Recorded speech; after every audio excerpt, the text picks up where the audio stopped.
Primeiro livro de Samuel, capítulo 2, verso 30. Se você achou, dá um glória a Deus. Aleluia. Então diz assim a palavra do Senhor. Portanto, diz o Senhor, Deus de Israel: na verdade tinha falado eu, que a tua casa e a casa de teu pai andariam diante de mim perpetuamente. Porém agora diz o Senhor: longe de mim tal coisa, porque aos que me honram, e porém aos que me desprezam,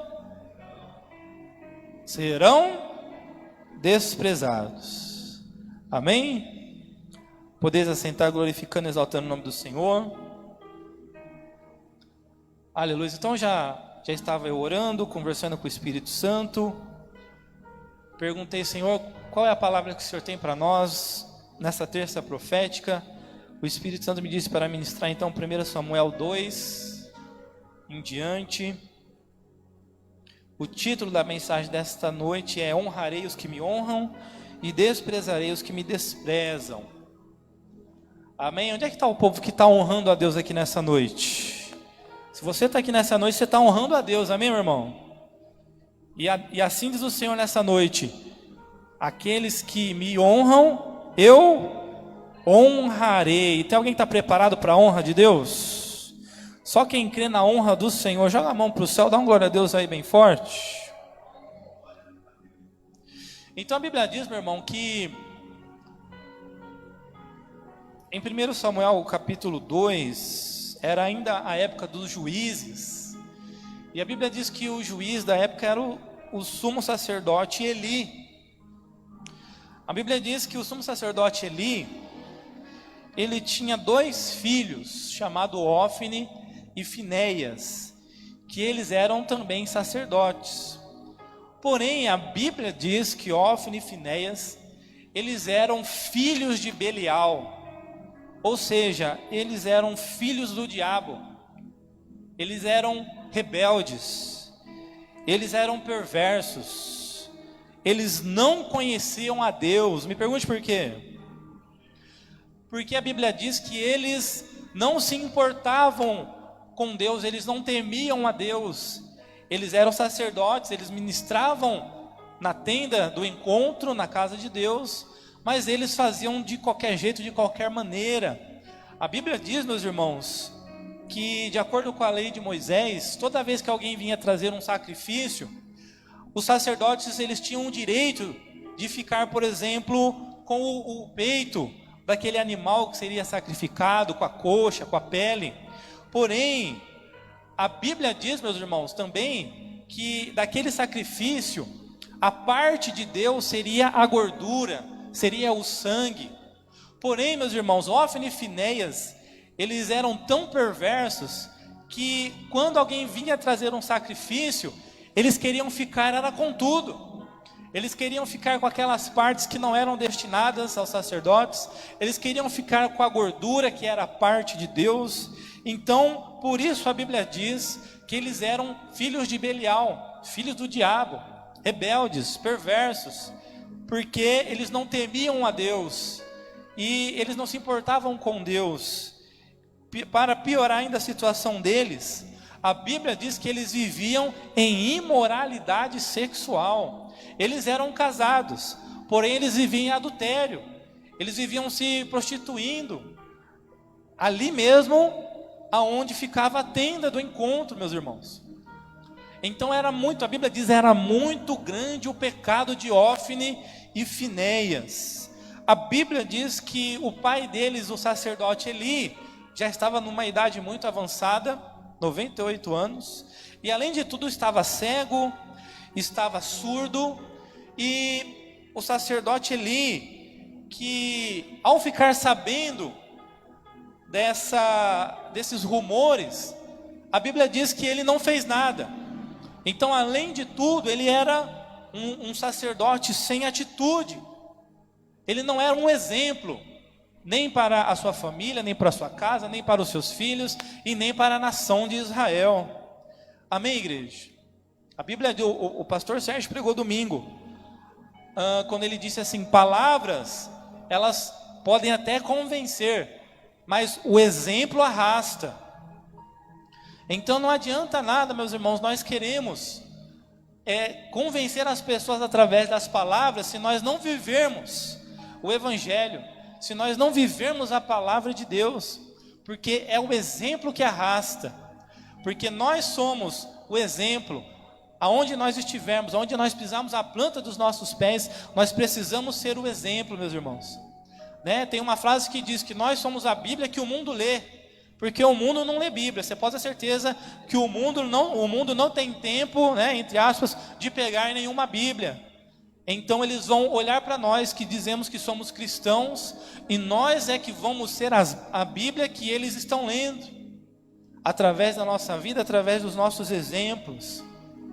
Aí, meus irmãos, aí alguém pode estar se perguntando assim: bom, a palavra então, ela é destinada somente aos sacerdotes aqui da igreja, aos pastores. Aí é que você se engana, amém, meu querido?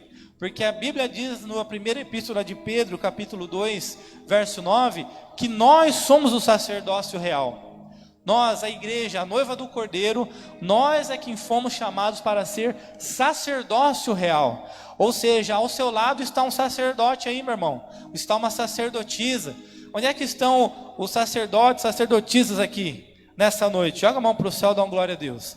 Então aí do seu lado está um sacerdote, aí do seu lado está uma sacerdotisa, aí do seu lado está alguém escolhido por Deus, chamado por Deus, para ser um sacerdócio real. Ou seja, a palavra não é só para mim nessa noite, amém, querido?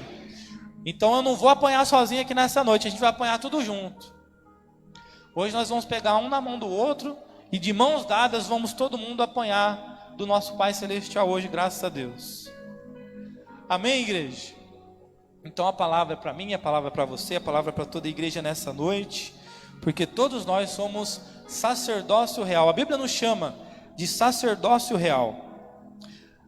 O interessante é que Ófine e Finéias, eles representam um tipo de cristão que existe, infelizmente existe no nosso meio. Me pergunte qual? Um chamado cristão falsificado. O próprio Senhor Jesus disse que no meio da igreja existe dois tipos de cristão: existe o trigo e o joio. Existe ovelhas e bodes. E aí eu pergunto para vocês, qual que é a diferença do trigo para o joio? Só de você olhar é impossível de você ver a diferença. Porque a aparência do trigo e do joio, ela é a mesma, ela é igualzinho. E é por isso que o Senhor Jesus disse: olha, não queira arrancar o joio do meio do trigo, você vai acabar arrancando o trigo junto. Então espere que o Pai Celestial é quem vai arrancar o joio do meio do trigo.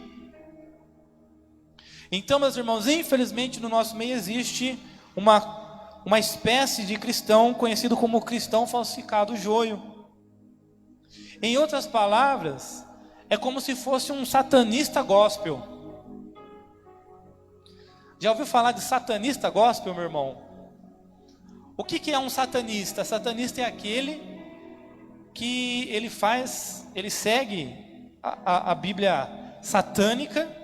O que diz da Bíblia satânica? Existem os 9 mandamentos da Bíblia satânica. Quais são eles? Resumindo, essa Bíblia satânica diz que, primeiro, Deus não existe, você que é o Deus da sua vida, e se o pecado te faz feliz, então viva em pecado, viva em iniquidade. Viva da maneira que você quiser, o importante é você ser feliz. Então, existe um tipo de satanista conhecido como satanista gospel. Por quê? Qual que é a diferença? É que ele frequenta a igreja. Ele frequenta a igreja, mas ele vive como se Deus não existisse. Ele vive como se ele mesmo fosse o próprio Deus da vida dele. E ele vive mergulhado no pecado, na iniquidade, na depravação total. Amém, igreja? Então, infelizmente, existe esse tipo de pessoa dentro da igreja. O falso cristão, o cristão falsificado, satanista gospel. Quem é esse? É aquele que até tem uma aparência de cristão por fora, mas por dentro ele está podre, completamente apodrecido. É um sepulcro caiado, bonito por fora, podre por dentro. É aquele que ele não quer ser imitador de Jesus. Ele não ora, não jejua, ele não lê Bíblia, não adora, não cultua, ele não quer saber de fazer a obra. Ele não quer saber de nada, meu irmão. Não quer saber de viver a palavra, de obedecer a palavra, de ter intimidade com o Pai Celestial. Então, esse aí é conhecido como o falso cristão, cristão falsificado, satanista gospel. É aquele que já está praticamente com um pezinho lá dentro do inferno e ainda acredita que vai ser salvo. Porque a Bíblia diz que a gente é salvo pela graça. Se você ler Efésios 2:8 e 9, realmente você vai entender que o que está escrito, Efésios capítulo 2, versículo 8 e 9, está escrito assim: pois sois salvos pela graça, por meio da fé, e não por obras, para que ninguém se glorie. Amém. Então, se você ler somente isso, você vai entender que realmente não, a salvação é pela graça. Então não importa o que eu faça, eu nunca vou ser merecedor da salvação e da graça. Amém, com certeza. Mas se você ler o versículo 10, aí é no verso 10 que vem o segredo. Porque no verso 10 está escrito o seguinte: olha, porque Deus nos predestinou de antemão para que fizéssemos a sua obra. Amém, querido? Então a graça, ela não é uma monergia, ou seja, não é só Deus me puxando para cima. A graça não é só Deus tendo que fazer a parte dele, ou seja, Deus já fez a parte dele na cruz do Calvário e eu não preciso fazer mais nada. Não, a graça não é isso. A graça é uma sinergia, a graça é uma cooperação. Eu preciso cooperar com Deus para que eu seja salvo. Jesus, ele fez a parte dele na cruz do Calvário, e eu preciso fazer a minha parte todos os dias, carregando a cruz, vivendo em santificação, afastado dos prazeres mundanos. Amém, igreja? Então a graça, lembre-se disso, grave isso: a graça é uma sinergia, a graça é cooperação com Deus. Jesus fez a parte dele, mas eu preciso fazer a minha parte também, amando a Deus acima de todas as coisas, amando ao próximo como a mim mesmo, vivendo obediência à palavra de Deus e vivendo em santificação. O que é santificação, meu irmão? Santificação é você saber que você pode fazer o que você quiser. Se você quiser matar, roubar, destruir, prostituir, fumar, drogar, você pode fazer o que você quiser, meu irmão. Mas a santificação o que é? É você entender que por amor a Deus, você não vai fazer nada disso. Por amor a Deus, você vai se manter totalmente afastado dessas coisas. Amém, igreja? Glória a Deus. Então, cuidado, meu irmão, para que você não esteja vivendo como um cristão falsificado. Cuidado para não estar vivendo dentro da igreja como um satanista gospel. E Eli também representa um tipo de cristão dentro da igreja, que é o cristão apático. O que é apatia? A apatia é falta de atitude. A apatia é falta de sentimento. Então, infelizmente, também existem pessoas dentro da igreja que elas não têm amor nenhum por Deus, não têm amor nenhum pelo próximo, não tem atitude nenhuma. Ela está vendo o povo indo para o inferno, mas deixa que vá, né? Eu já falei uma, já falei duas, não preciso, já fiz minha parte. Então este é o cristão apático, meu irmão, aquele que não tem atitudes. Deus esperava uma atitude mais enérgica do sumo sacerdote Eli. O sumo sacerdote Eli, era ele que mandava ali. Ele era o sumo sacerdote. Aquele que, agora nessa época, entre setembro e outubro, era o único que poderia entrar no Santo dos Santos. A tenda do encontro, onde eles cultuavam a Deus, era dividida em 3 partes. Existia a primeira parte, chamada átrio, onde todo mundo poderia entrar ali para fazer os sacrifícios.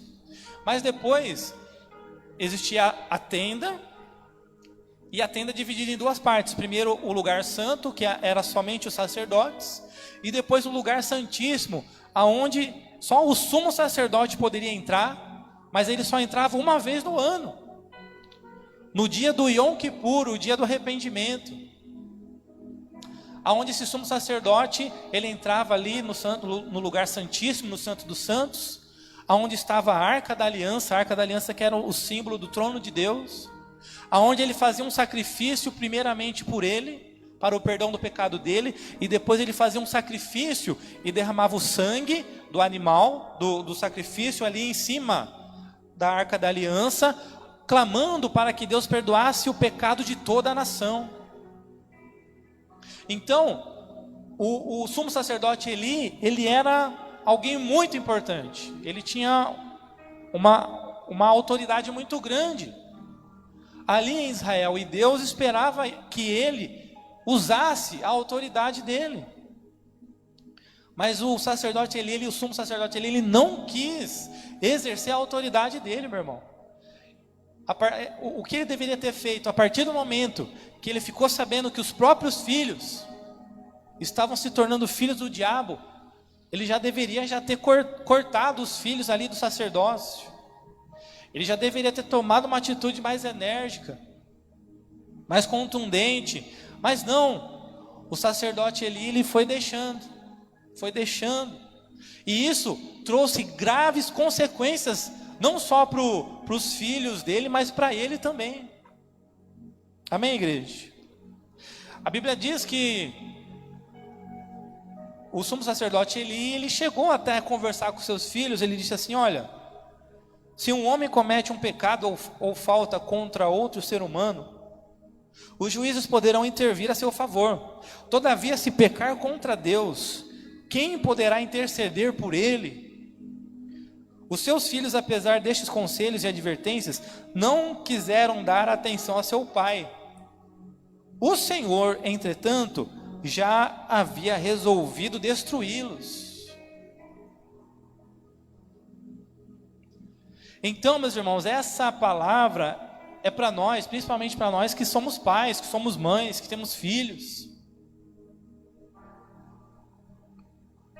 Quantas vezes nós estamos vendo os nossos filhos caminhando para a condenação eterna e a gente não toma nenhuma atitude?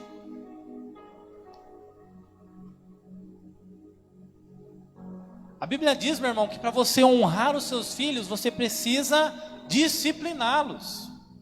Quando você não disciplina os seus filhos, você está desonrando os seus filhos. Honrar é você valorizar. Quando você desonra, você desvaloriza. Então, quando você disciplina um filho, meu irmão, é porque aquele filho tem um valor inestimável para você. Agora, quando você não disciplina seus filhos, é porque esses filhos já não têm mais valor, meu irmão.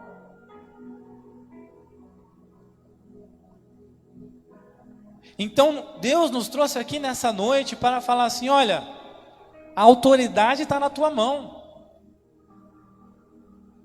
Se mora debaixo do teu teto, é você que manda lá dentro. A última palavra tem que ser sua. Você que é o sumo sacerdote da tua casa, do teu lar. Se os teus filhos não estão andando na linha, meu irmão, não fique pensando que a mão de Deus vai pesar somente sobre eles. Não, vai acabar caindo sobre nós também. Assim como aconteceu com o sumo sacerdote Eli. Porque olha só o que a palavra diz, a Bíblia diz, meu irmão, que chegou um profeta até o sacerdote Eli e disse assim: olha, assim te diz o Senhor, foi o versículo que nós lemos: prometi à tua família e a linhagem de teu pai, que ministrariam diante de mim para sempre. Entretanto agora, o Senhor declara, longe de mim tal propósito. Ora, honrarei aqueles que me oferecem honra, mas aqueles que me desprezam igualmente serão tratados com desprezo. E o profeta continuou, ele disse assim, olha, o que acontecer com os teus dois filhos, Hófni e Finéias, será um sinal para ti, ambos morrerão no mesmo dia. Em seguida escolherei e levantarei para mim mesmo um sacerdote fiel, que agirá de acordo com o meu coração e o meu pensamento. Eu lhe edificarei uma família duradoura, e ele ministrará para sempre diante do meu rei ungido. Eli, meu irmão, ele tinha promessas. Eli tinha promessa, não só sobre ele, não, mas sobre a sua descendência. Mas o mesmo Deus que faz promessa é o mesmo Deus que cancela a promessa, meu irmão. O mesmo Deus que honra é o mesmo Deus que abate. O mesmo Deus que despreza é o mesmo Deus que confunde aqueles que pensam que são alguma coisa. Amém, igreja? Porque a Bíblia diz que Deus, Ele escolhe, Deus tem prazer em confundir todo mundo, porque Ele escolhe aqueles que não são para confundir os que são. Ele escolhe aqueles que acreditam que não são nada para confundir a sabedoria humana. Escolhe os pequenos para confundir os grandes, aqueles que não são nada para confundir os que são. A loucura de Deus é mais sábia do que a sabedoria humana. Então Deus, meu irmão, Deus ele faz o que Ele quiser, amém, igreja? A Bíblia diz que é Deus quem dá, é Deus quem faz a ferida, mas é Ele que cura. É Deus que abate, mas é Ele que exalta. A Bíblia diz que é Deus que mata, mas é Ele que dá a vida novamente, meu irmão. Deus faz o que Ele quiser, na hora que Ele quiser, do jeito que Ele quiser. E muitas vezes nós estamos orando errado. Muitas vezes a gente está orando assim, Senhor, tem misericórdia dos meus filhos, tem misericórdia dos meus filhos. E Deus está falando assim, você está orando errado, porque eu sou Deus de justiça. Eu sou Deus de amor, de misericórdia, mas eu também sou Deus de justiça. Se você quiser apressar o processo aí com os teus filhos, comece a orar pela justiça, para que Deus faça justiça, meu irmão. Porque o que acontece? Hoje em dia, muitas vezes os nossos filhos viraram as costas para Deus porque estão muito abençoados. O salário está muito bom, o emprego muito bom, e é carro, e é moto, e é status, e está tudo dando certo, e às vezes está construindo, e aí viraram as costas para Deus. Só que, meu irmão, Deus tem aliança conosco, sim ou não? Quem tem aliança com Deus?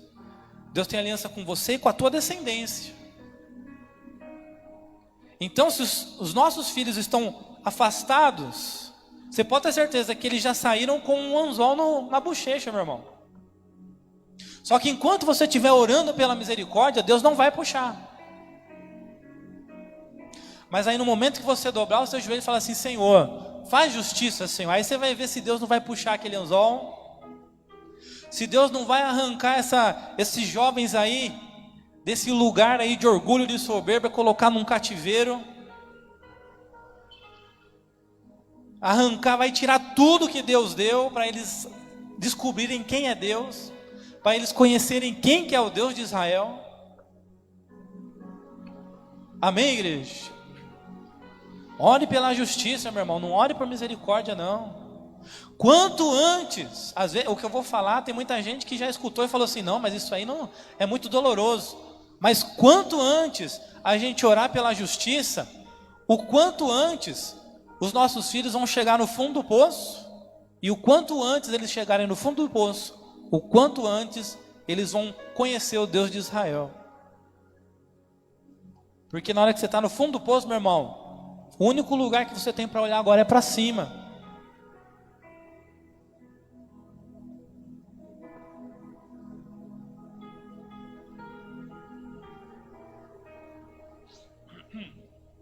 Amém, igreja? Então nessa noite Deus nos trouxe aqui para falar, ó filho, começa a orar da maneira correta, começa a clamar pela justiça.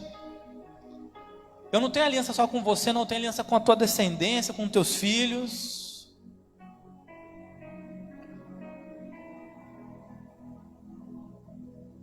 Não tenha medo não do que eu vou fazer, porque eu vou abater.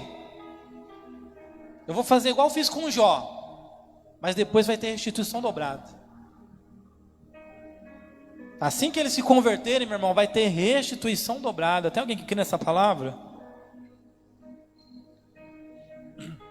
Porque Deus é assim, meu irmão. Deus, ele tira tudo, bota a gente num cativeiro sem nada. Quando a gente é curado e liberto do nosso orgulho, da nossa soberba, aí Deus nos tira do cativeiro e coloca num tempo de restituição dobrada, assim como ele fez com Jó. Amém, igreja? E outra coisa, Deus nos trouxe aqui também para falar assim, olha, usa a autoridade que eu te dei, repreende, disciplina, honra esse filho aí, honra esses filhos através da disciplina. Não fica deixando mais ir para qualquer lugar não. É fapio, é festa, é balada, é não sei o quê.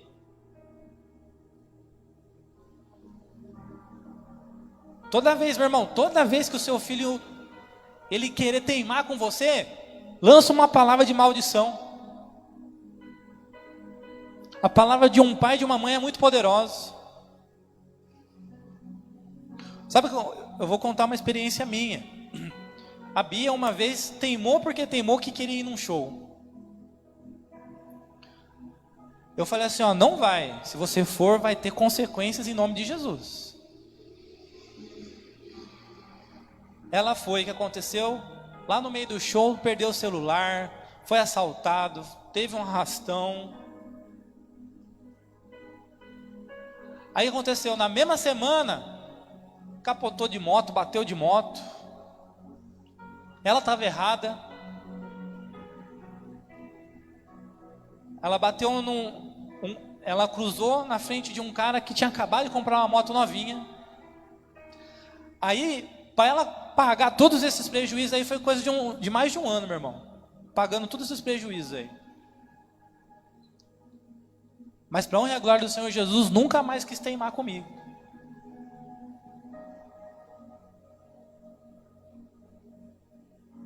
Toda vez que teima, eu já abro a boca, ó. Vai ter maldição aí, você se prepara, vai ter consequência em nome de Jesus. Meu irmão, abre essa boca aí, meu irmão. Você tem autoridade, você é o profeta da tua casa, do teu lar.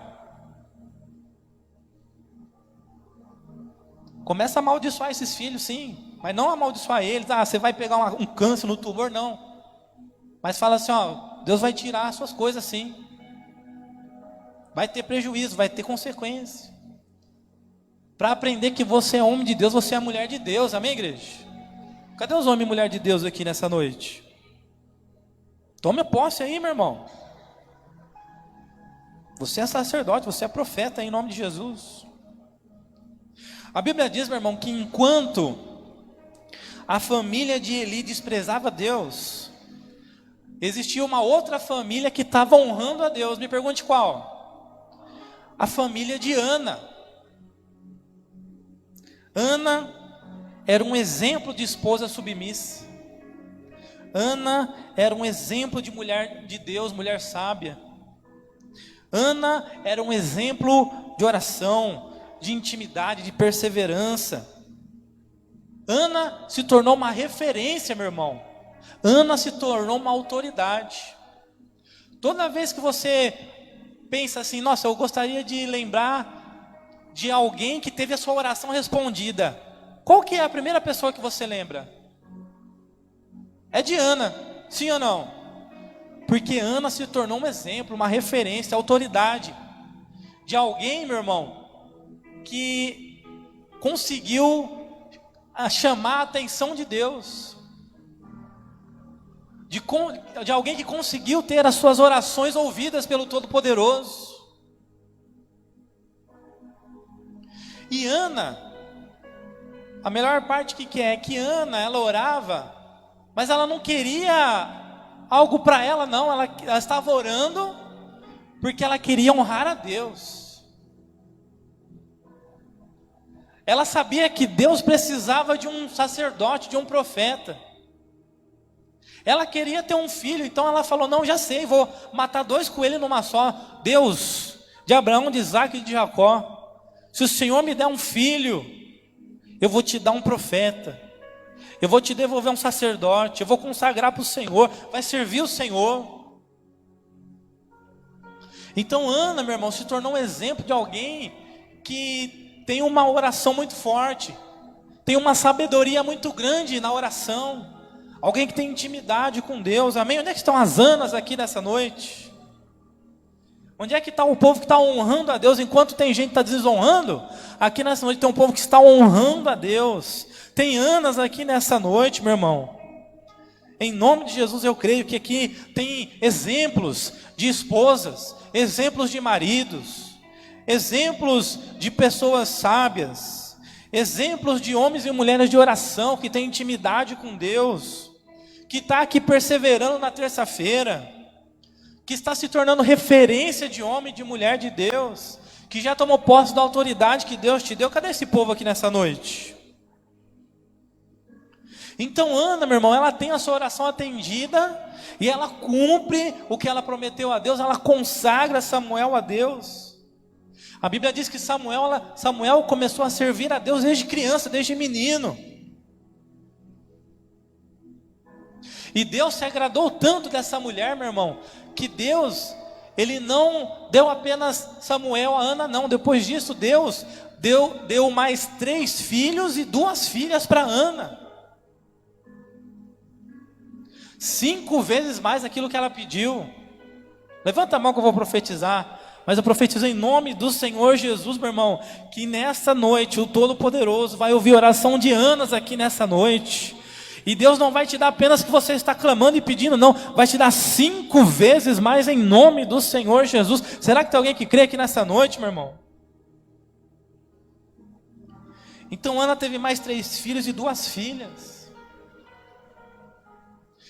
A família de Ana estava honrando a Deus. Eucana, o marido, honrava a Deus todos os anos, oferecendo sacrifícios. Porque, meu irmão, aonde tem honra, tem o shalom de Deus. Sabe o que significa shalom? Você sabe por que lá em Israel todo mundo fica se cumprimentando assim, shalom, shalom? Porque shalom significa satisfação, felicidade, saúde, bem-estar, paz e segurança na sua aliança com Deus. Cadê o povo? Cadê as Anas? Cadê o povo que está honrando a Deus? Então se prepara para o shalom de Deus, amém, meu irmão? Se prepara para a honra de Deus. Levanta a mão que eu vou profetizar, mas eu profetizo em nome do Senhor Jesus, meu irmão, que o shalom de Deus vai te alcançar, o shalom de Deus vai te perseguir, que em nome do Senhor Jesus você também vai alcançar essa satisfação, essa felicidade, essa saúde, esse bem-estar, essa paz e segurança na aliança com Deus, meu irmão. Cadê o povo que tem aliança com Deus aqui? Porque aonde tem honra tem bênção, tem crescimento. Se prepara porque eu estou profetizando. Joga a mão para o céu aí porque eu estou profetizando, meu irmão. Continua honrando a Deus, meu irmão. Porque aonde tem honra tem bênção, tem crescimento, tem multiplicação de abundância, fartura, portas abertas, prosperidade sem medida, alargamento de fronteira, restituição dobrada, provisão divina, tem avivamento. Aonde tem honra, as bênçãos vão te perseguir. Cadê o povo, meu irmão, que está sendo perseguido pela honra, pelas bênçãos? Joga a mão para o céu, dá uma glória a Deus aí bem forte.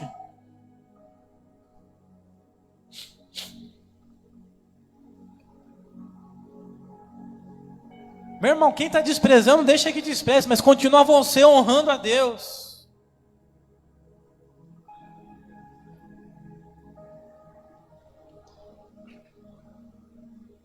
Continue honrando a Deus, não pare de honrar a Deus, porque a Bíblia diz, meu irmão, o Todo-Poderoso, assim diz o Senhor para nós nessa noite: honrarei os que me honram, diz o Senhor. Então continue honrando a Deus. E não faça como o sumo sacerdote Eli, que deixou seus filhos irem para o inferno, achou que não ia sobrar nada para ele, sobrou para ele, meu irmão. Porque olha só o que a Bíblia diz. A Bíblia diz, meu irmão, que enquanto Eli já estava cego, estava surdo, já não estava mais ouvindo a voz de Deus, Samuel estava voando. Samuel estava tinindo, meu irmão. Deus chamava Samuel na madrugada, Samuel já acordava: eis-me aqui, Senhor, pode falar. E Deus falava, e Samuel ouvia, e era uma intimidade ali, um relacionamento. E Samuel trabalhava junto com Eli, meu irmão. Eles moravam tudo ali, praticamente tudo junto ali, na tenda do encontro. E aí um dia Deus chamou Samuel e falou assim: ó, Samuel, eu vou te revelar umas coisas que vão acontecer aí em Israel. O que é? É a respeito da família de Eli. Eu já avisei o Eli através do profeta, e eu estou te falando, porque ele vai te perguntar o que eu falei para você, e você vai falar tudo. E eu vou te usar para confirmar. Então a Bíblia diz, meu irmão, que Samuel acorda, e Eli, teve uma vez que Deus chamou Samuel achou que era o Eli. Aí Samuel bateu na porta do Eli: você que está me chamando? Não, eu não estou chamando ninguém não. Eu ouvi uma voz me chamando. Aí o sacerdote Eli falou assim: não, quando a voz te chamar, você fala assim: eis-me aqui, Senhor. Então por causa disso, no dia seguinte, o sacerdote Eli chegou em Samuel e falou assim: olha, foi Deus que te chamou, não foi? Foi. E o que ele falou para você? Aí Samuel abaixou a cabeça, não estava querendo falar. Eli falou assim: não, fala tudo, não me esconde nada. Eu quero saber o que Deus falou. E aí Samuel falou: olha, você lembra aquilo que o profeta te falou? Deus me falou a mesma coisa. Deus falou que vai ter morte, vai abater, vai acabar com a tua descendência, o negócio vai ser feio. Aí diante disso, Samuel contou-lhe tudo o que ouvira, sem lhe poupar de nenhum detalhe. Então Eli exclamou: ele é Yahvé, o Senhor, que ele faça o que bem parecer aos seus olhos.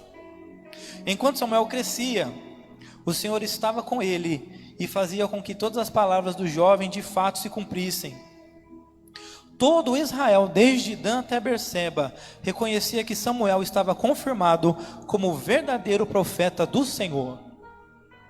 Onde é que estão os profetas aqui deste lugar?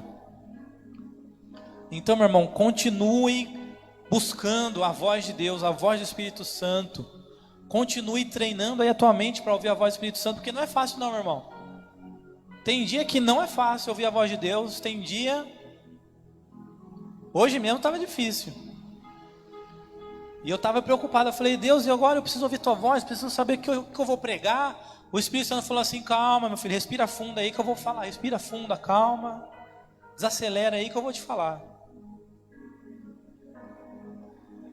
E a bebê correndo para cima e para baixo e brincando, e um monte de brinquedo tocando, e a mãe correndo atrás da criança.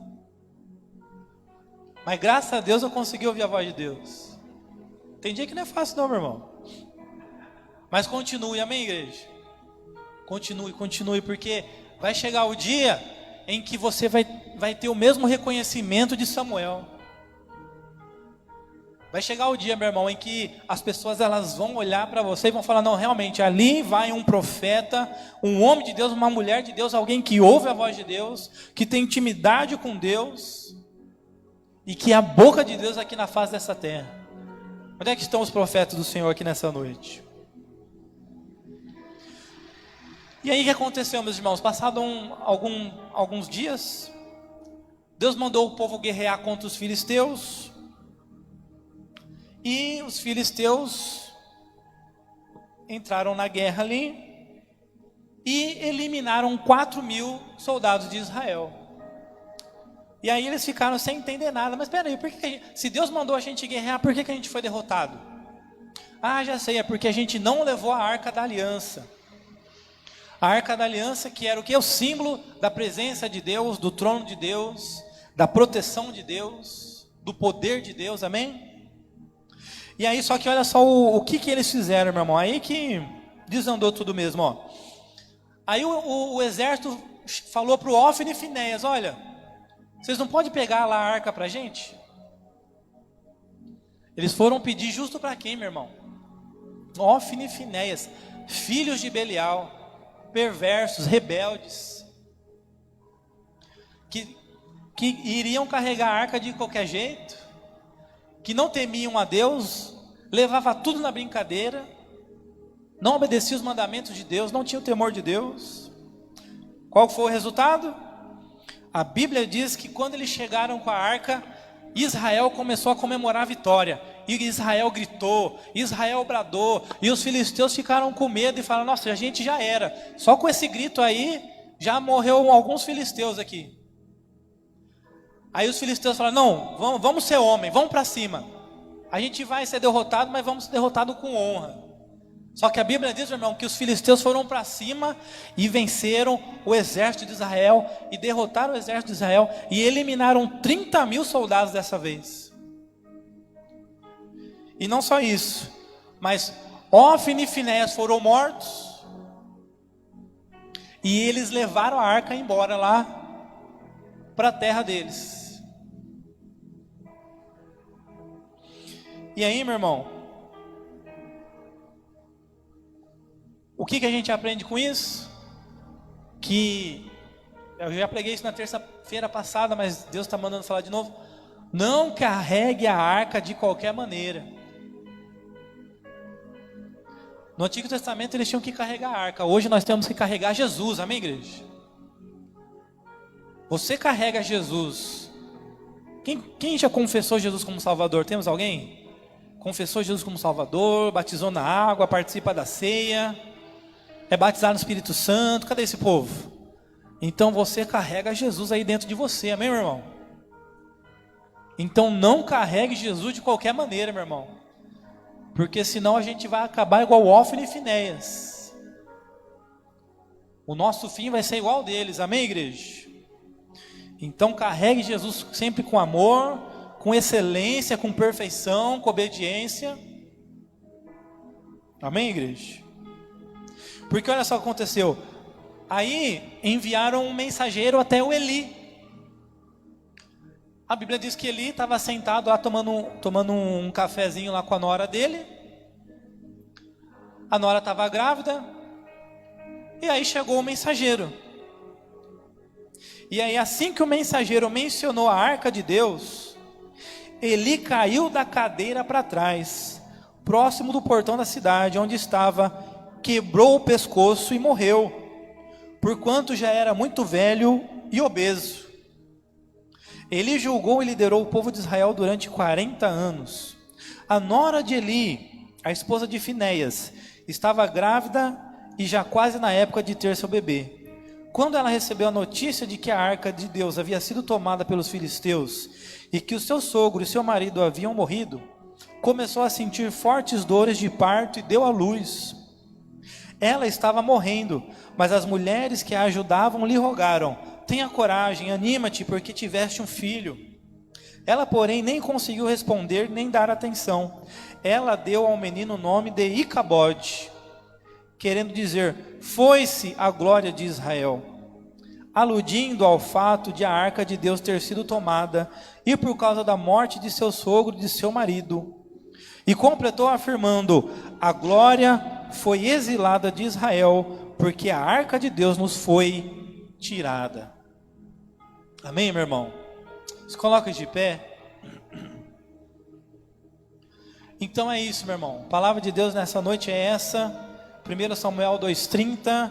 Honrarei os que me honram e desprezarei os que me desprezam.